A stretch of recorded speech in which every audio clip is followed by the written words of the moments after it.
لا إله إلا الله محمد رسول الله عليه صلاة الله وآله والأحبة.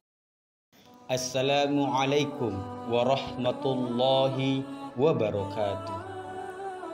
Masa muda atau usia remaja adalah saat orang-orang mulai mengenal dan merasakan manisnya dunia. Pada fase ini, banyak pemuda lalai dan lupa. Jauh sekali lintasan pikiran akan kematian ada di benak mereka. Apalagi bagi mereka orang-orang yang kaya, memiliki fasilitas hidup yang dijamin orang tua, mobil yang bagus, uang saku yang cukup, tempat tinggal yang baik, dan kenikmatan lainnya. Maka pemuda ini merasa bahwa ia adalah raja. Di zaman Nabi Shallallahu Alaihi Wasallam ada seorang pemuda yang kaya, berpenampilan rupawan dan biasa dengan kenikmatan dunia. Ia adalah Mus'ab bin Umair. Ada yang menukilkan kesan pertama Al-Barah bin Azib ketika pertama kali melihat Mus'ab bin Umair tiba di Madinah. Ia berkata, "Seorang laki-laki yang aku belum pernah melihat orang semisal dirinya, seolah-olah dia adalah laki-laki dari kalangan penduduk surga.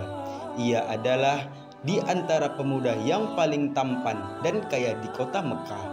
Kemudian ketika Islam datang, ia jual dunianya dengan kekalnya kebahagiaan di akhirat." Mus'ab bin Umair dilahirkan di masa jahiliyah, 14 tahun atau lebih sedikit setelah kelahiran Nabi Sallallahu Alaihi Wasallam. Nabi Muhammad Sallallahu Alaihi Wasallam dilahirkan pada tahun 571 Masehi, sehingga Mus'ab bin Umair dilahirkan pada tahun 585 Masehi. Ia merupakan pemuda kaya keturunan Quraisy. Mus'ab bin Umair bin Hashim bin Abdu Manaf bin Abdudar bin Qusay bin Kilab al-Abdari al-Quraisy.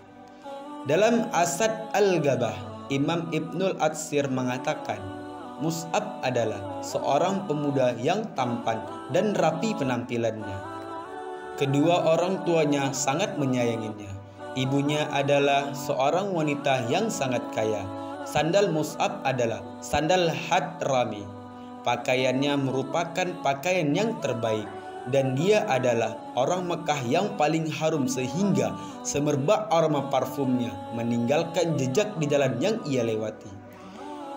Rasulullah Shallallahu Alaihi Wasallam bersabda, "Aku tidak pernah melihat seorang pun di Mekah yang lebih rapi rambutnya, paling bagus pakaiannya, dan paling banyak diberi kenikmatan selain dari Mus'ab bin Umair."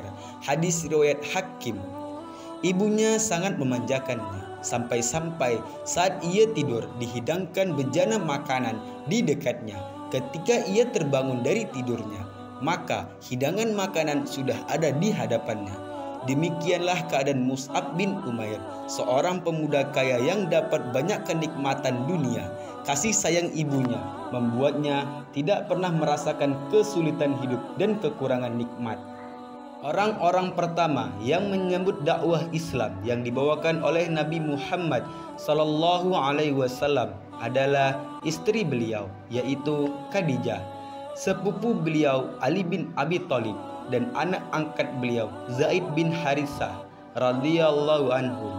Kemudian diikuti oleh beberapa orang yang lain. Ketika intimidasi terhadap dakwah Islam yang baru saja muncul itu kian menguat, Rasulullah Shallallahu Alaihi Wasallam berdakwah secara sembunyi-sembunyi di rumah Al-Arqam bin Abi Al-Arqam radhiyallahu anhu, sebuah rumah yang berada di Bukit Safa, jauh dari pengawasan orang-orang kafir Quraisy.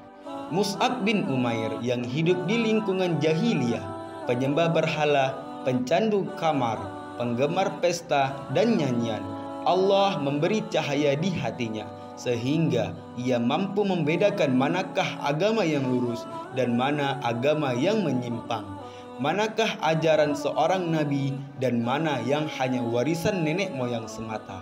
Dengan sendirinya ia bertekad dan menguatkan hati untuk memeluk Islam. Ia mendatangi Nabi SAW di rumah Al-Arqam dan menyatakan keimanannya. Kemudian Mus'ab menyembunyikan keislamannya sebagaimana sahabat lainnya untuk menghindari intimidasi kafir Quraisy. Dalam keadaan sulit tersebut, ia tetap terus menghadiri majelis Rasulullah untuk menambah pengetahuannya tentang agama yang baru ia peluk, sehingga akhirnya ia menjadi salah seorang sahabat yang paling dalam ilmunya. Kemudian Rasulullah SAW mengutusnya ke Madinah untuk berdakwah di sana. Suatu hari, Utsman bin Talha melihat Mus'ab bin Umair sedang beribadah kepada Allah Ta'ala. Maka itu pun ia melapor apa yang ia lihat kepada ibunda Mus'ab. Saat itulah periode sulit dalam kehidupan pemuda yang terbiasa dengan kenikmatan ini dimulai. Mengetahui putra kesayangannya meninggalkan agama nenek moyang, ibu Mus'ab kecewa, bukan kepalang. Ibunya mengancam bahwa ia tidak akan makan dan minum serta terus berdiri tanpa naungan, baik di siang yang terik atau di malam yang dingin. Sampai Mus'ab meninggalkan agamanya. Saudara Mus'ab, Abu Aziz bin Umair, tidak tega mendengar apa yang akan dilakukan sang ibu. Lalu ia berujar, "Wahai ibu, biarkanlah ia. Sesungguhnya ia adalah seorang yang terbiasa dengan kenikmatan. Kalau ia dibiarkan dalam keadaan lapar, pasti dia akan meninggalkan agamanya." Mus'ab pun ditangkap oleh keluarganya dan dikurung di tempat mereka. Hari demi hari, siksaan yang dialami Mus'ab kian bertambah.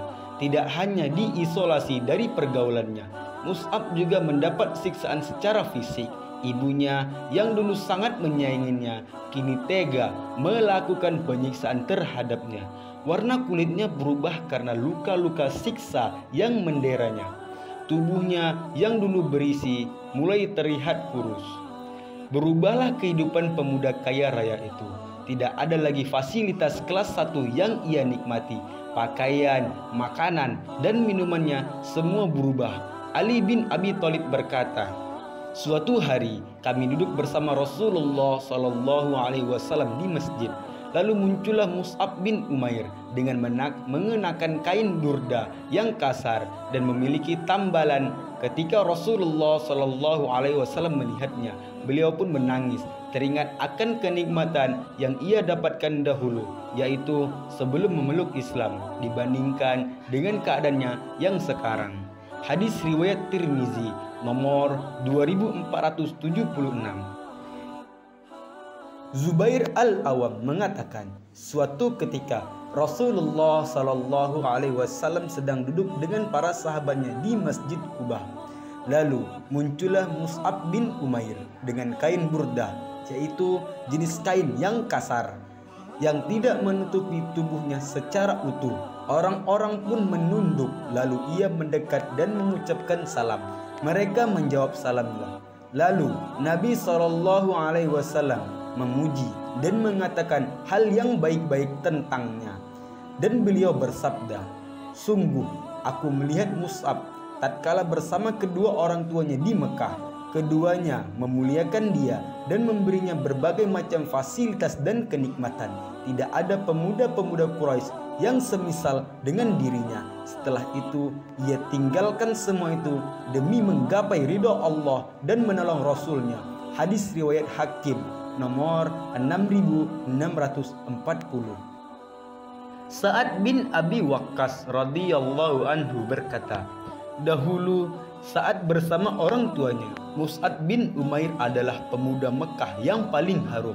Ketika ia mengalami apa yang kami alami, yaitu intimidasi, keadaannya pun berubah.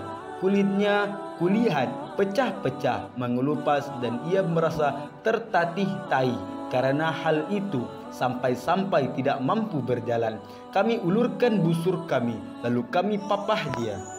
Demikianlah perubahan keadaan Mus'ab ketika ia memeluk Islam.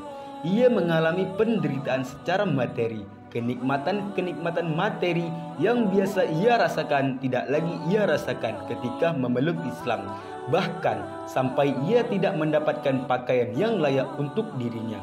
Ia juga mengalami penyiksaan secara fisik sehingga kulit-kulitnya mengelupas dan tubuhnya menderita. Penderitaan yang ia alami juga ditambah lagi dengan siksaan perasaan ketika ia melihat ibunya yang sangat ia cintai memotong rambutnya, tidak makan dan minum, kemudian berjemur di tengah terik matahari agar sang anak keluar dari agamanya.